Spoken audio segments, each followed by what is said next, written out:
Hi friends. మతిమరుపు లేదా dementia ప్రమాదాన్ని ప్రభావితం చేసే అంశాల్లో జన్యుపర కారణాలు, జీవనశైలి, ఆహారపు అలవాట్లు ముఖ్యమైనవిగా భావిస్తారు.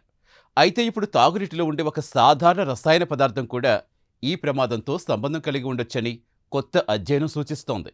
ఆసక్తికరంగా అదే పదార్థం కూరగాయల ద్వారా తీసుకుంటే ప్రయోజనకరంగా కనిపిస్తే, ఇతర వనరులతో తీసుకుంటే వ్యతిరేక ప్రభావం చూపిస్తుందట.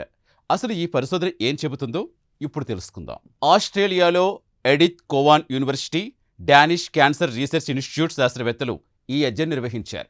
క్యాథరిన్ బోండాండో నేతృత్వంలో బృందం 54,000 మందికి పైగా డెన్మార్క్ పౌరులు దాదాపుగా 27 ఏళ్ల పాటు పరిశీలించింది. ఈ పరిశోధన ఫలితాలు అల్జైమర్స్ జర్నల్లో ప్రచురితమయ్యాయి. ఈ అధ్యయనంలో శాస్త్రవేత్తలు నైట్రేట్ మరియు నైట్రేట్ అనే రసాయనాల ప్రభావం పరిశీలించారు.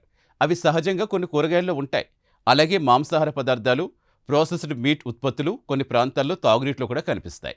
అయితే ఈ పదార్థాలు ఏ వనరుని శరీరంలోకి ప్రవేశిస్తాయనేది మాత్రం కీలకమని పరిశోధకులు గుర్తించారు. పరిశోధన ప్రకారం కూరగాయల ద్వారా ఎక్కువ నైట్రేట్ తీసుకున్న వారిలో డిమెన్షియా ప్రమాదం తక్కువగా కనిపించింది.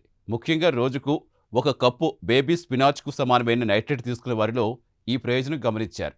దీనికి కారణం కూరగాయల్లో ఉండే విటమిన్స్, యాంటీ ఆక్సిడెంట్లు కావచ్చని సైంటిస్టులు అంటున్నారు. మరోవైపు ఎర్ర మాంసం, ప్రాసెస్డ్ మీట్ వంటి జంతు ఆధారిత ఆహారాలతో ఎక్కువ నైట్రేట్ లేదా నైట్రేట్ తీసుకున్న వారిలో డిమెన్షియా ప్రమాదం ఎక్కువగా కనిపించింది.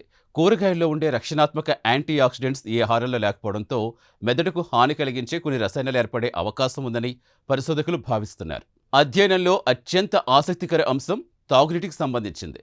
తాగునీటిలో నైట్రేట్ స్థాయిలు ఎక్కువగా ఉన్న ప్రాంతాల్లో నివసించిన వారిలో డిమెన్షియా కేసులు ఎక్కువగా నమోదయ్యాయి. ముఖ్యంగా ప్రస్తుతం అమల్లో ఉన్న భద్రతా పరిమితుల కంటే తక్కువ స్థాయిలో నైట్రేట్ ఉన్న నీటితో కూడా ఈ సంబంధం కనిపించిందని పరిశోధకులు తెలిపారు. అయితే శాస్త్రవేత్తలు ఒక ముఖ్యమైన విషయాన్ని స్పష్టం చేశారు. ఈ అధ్యయనం నైట్రేట్ నేరుగా డిమెన్షియా కారణమవుతుందని నిరూపించలేదు. ఇది కేవలం ఒక సంబంధాన్ని మాత్రమే గుర్తించింది.